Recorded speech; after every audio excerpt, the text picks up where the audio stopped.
What is going on, Panthers Nation and larger NFL Nation? Today we are here to talk about the franchise tag, a buzzword that you are going to hear over the next month and a half as your team looks to designate or potentially designate someone as a franchise taggee.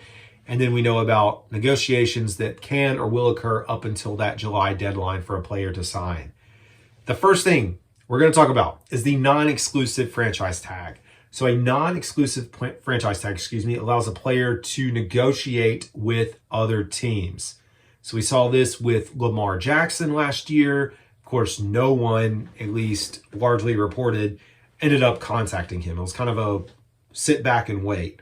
The benefit of the non-exclusive franchise tag really benefits the team that the player is signed or works for as they go into this period.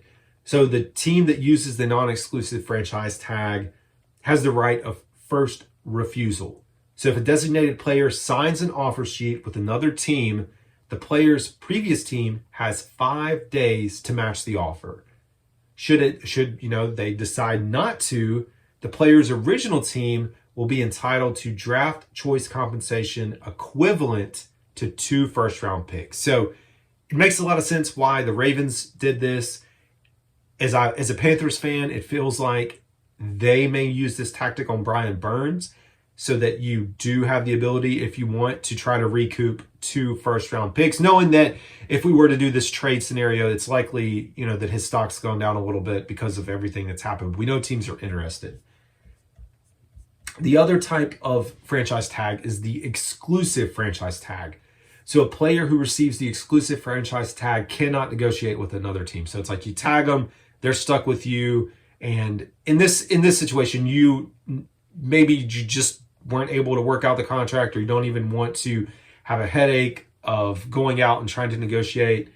We've seen this used with Dak Prescott in the past. So the player receives a 1-year deal for the greater of the average of their 5 largest salaries at their position at the conclusion of the signing period, or the amount of non-exclusive franchise tag. No player received this in the 2022 season, and I'm going based off of the NFL.com, who hasn't updated it for this past 2023 year. One that's not really utilized a lot is the transition tag. So a player who receives the transition tag is free to negotiate with other teams.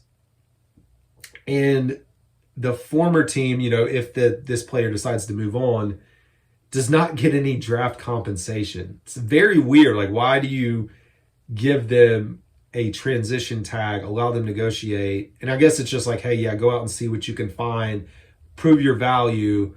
We're not really worried about getting anything in return. So the last player to get this was Kenyon Drake for the Cardinals in 2020.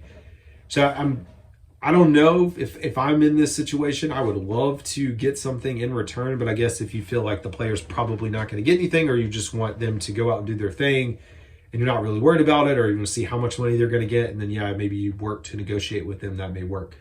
But those are your 3 types of tags: exclusive, transition, and again, remember, each team can only tag 1 person in the offseason. So anyways, that's all we got today. I am going to go in a deeper segment to talk about contract language and what that means as we start talking about money and contracts in the free agency period. Anyways, that's all I got. Y'all have a good one.